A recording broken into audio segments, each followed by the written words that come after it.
මම වෝල්මාර්ට් එක වැහුවට පස්සේ ඒකට රිංගලා වීරයෙක් වුණා. මගේ යාළුවා මට වෝල්මාර්ට් එකේ පැය 24ක් ඉන්න කියලා ඩෑ එකක් දුන්නා. ඉතින් මම ඔට්ටුවක් අල්ලලා හවස 6ට ඒක අතුලට රිංගුවා.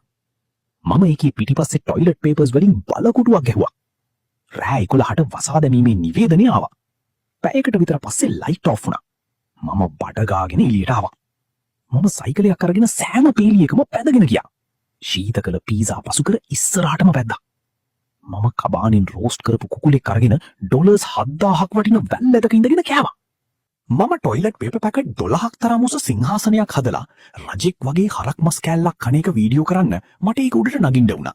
මම උජාරුවෙන් ඒක උඩ වාඩි වුණා. එකපාරටම මට ඇහුණා වීදුරුවක් බිඳෙන සද්දයක්. මම සිංහාසනයෙන් බෑලා මොකක්ද කියලා බලන්න පාත් වුණා. කළු වෙස්මුණු දාගත්තු මිනිස්සු 3 දෙනෙක් බෑග් අරගෙන පරිභෝගික සේවා මේසයට යන ගමන් හිටියා. උන්ගෙන් එක්කෙනෙක් ක්‍රූබා එකක් අරගෙන සප්පුව අරින්න උත්සාහ කරා. එතකොටම මට මීටර වුණා টয়ලට් පේපර්ස් 2000කින් හදපු බලකොටුව උන්ගේ ඔළුව උඩින් තියෙන්නේ කියලා. මම ඒක තල්ලු කරා.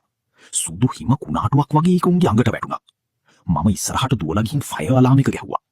විනාඩි 3කට විතර පස්සේ පොලිස් සෙට් එකක් ආවිත් টয়ලට් පේපර්ස් අස්සින් හොරු 3 දෙනාව අල්ලගත්තා. රහස් පරීක්ෂකවරයා ඇවිත් මට අත දීලා කිව්වා ඔයා වීරයෙක් පුතා කියලා. ඊට පස්සේ යාගේ පුත පෙරලනකොට එයාගේ හිනාව නැති වෙලාම වහුවා. පාන්දර 3ට ඔයා මොකද මෙතන කරන්නේ? මම මගේ ඔළුව කැසුවා. ඊට පස්සේ මම පොඩි හිනාවක් දාගෙන උරහි සකුලා ගත්තා. මම වීරයෙක් වෙන්න එඩිතර වුණා.